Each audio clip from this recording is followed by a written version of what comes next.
listened because I know she loved to be heard. We also supported each other to forgive. Forgive the people who we fought with. Forgive the problems that arose during the day. And forgive everyone we loved and cherished in our lives no matter what.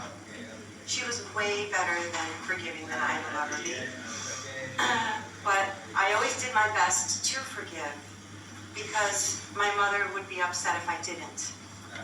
So I allowed myself to forgive so that she wouldn't feel the pain for me. The last visit we had was more special than ever. We watched videos and pictures of our past. We laughed hard. We watched her favorite TV shows and we laid together and hugged. I felt her love like I always did, and I knew she felt it back. Ironically, on this last visit, my mother expressed to me her wishes when she died. She told me as if I needed to know, and if she wanted to tell me. I listened, even though I thought it was absurd. I listened. I'm glad I listened, because I heard her. I have no words to explain how much pain and loss I feel. But one thing I have learned from my mother is to listen and forgive. No one will replace my mother, but I will listen to those who want to be heard. I want to listen to your stories. I want to listen to your complaints. I want to listen to your laughs, your secrets, and everything and anything you were waiting to tell her. I will listen. I will listen because I want to make the difference that she did. I will also forgive. Forgive those who need forgiveness and those who want to be forgiven.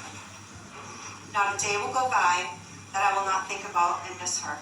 I was blessed to have a mother who listened, forgave, and never missed one special occasion in my life. She left us with thousands of beautiful pictures and videos of herself to use and to see her smile and to show all the love she had for everyone in this room and her family. I will watch those pictures and videos every day and smile for her because that's what she wanted me to do. Mom, if you are listening now, I want you to know that I will miss you. I will miss you more and more every day that passes. And my life will never be the same. That I will do my best to do what you would do if you were here. To everyone in this room. Ma vuole bene, lo qua. Please, Mom, I love you.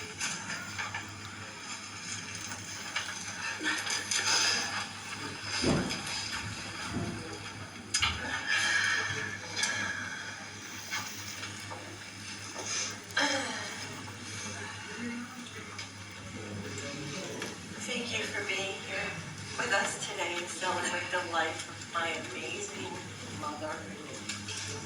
My family's world has been shattered with this senseless loss, and we will forever not be the same. Your outpouring of love and support is helping us grieve and find comfort that we come to terms that our mama, Nona, Anna, Zia, is no longer here. Someone said, the deeper you love, the sadder the loss. I felt the heaviness of everyone's hearts these past days. And I also felt the love you all had for her, that we all had for her.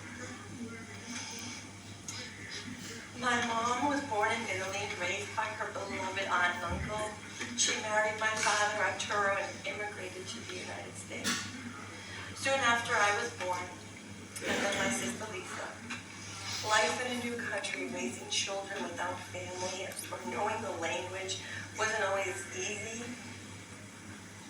But my mom always made it seem that way. I never remember her sad or scared. She just loved. And she showed us her love, especially when she cooked. She gave her love through the food she made with her hands and her heart. I feel feel her hands today guiding me when I cook. I feel her heart. With lots of hard work and endless support, my sister and I graduated from college and started our families. She cherished her grandchildren, Luciana and Jimmy, and I see her when I look at them. My mom was the core of the family.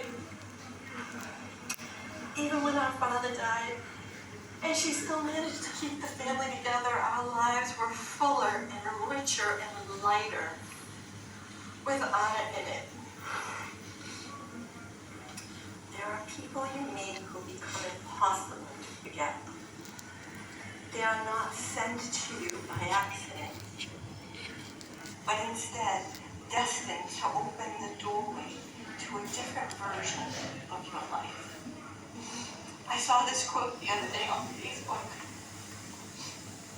and asked some of you to send me a word that best describes my mom. Pure, kind, cherished, patient, sweet, vibrant, nurturing, angelic, gentle, warm, graceful, loving, sunshine, caring, happy, unassuming, strong, smart, funny, just everything. Anna Lucia, her name meant light, and this is my word. For she was the light. I named my daughter after her light. She was the light that shined on us every day, and I was so lucky to have her every day. She was my mother. She was my friend. She was a timeless beauty inside and out. She was forever young and forever kind. She would laugh at herself and make us laugh. And every night before she went to bed, we would say, "Nonado, night night." We both knew it was our way of saying, it's all gonna be all right. That whatever happened that day was done, and a new day and a new light was just over the horizon. I now wait for the sun to come up each morning and shine that light that I know is her. And I know it's gonna be all right. Please leave here with those words that come to mind when you think of her, and continue your journey through life how Anna would. Be kind and gentle and forgive as she would. Shine the light. If we could all have just a little bit of Anna in us, oh, what a beautiful world it would be. Thank you, Mama, for all you gave. No.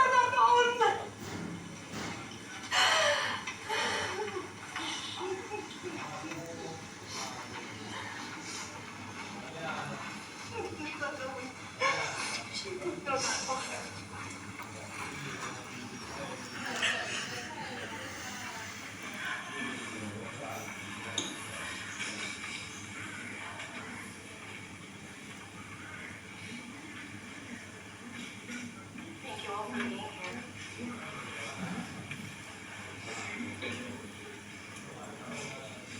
On October 28th, I embarked on a 7-week solo journey across Europe.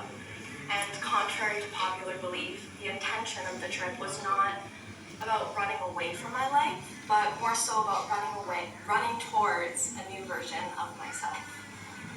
It was about unlocking the next chapter of a bright, big, beautiful life. I was so excited, and Anna was really excited for me too. She was anxious, of course, and I knew she was worried, but she never let it show to me.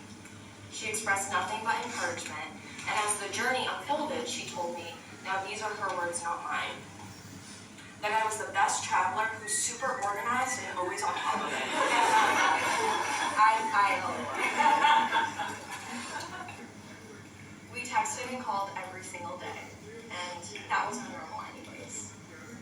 adventure was incredible. Truthfully, I was getting homesick. I couldn't wait to come home to see Anna, to be all cozy for the holidays and share the souvenirs I had gotten her. One of the last texts I sent her read, "I can't wait to hug you and never let go. 2 more weeks and I'll be home. Can't wait." I was in Barcelona when I received the call of her accident. In that moment, I kind of wanted to run away.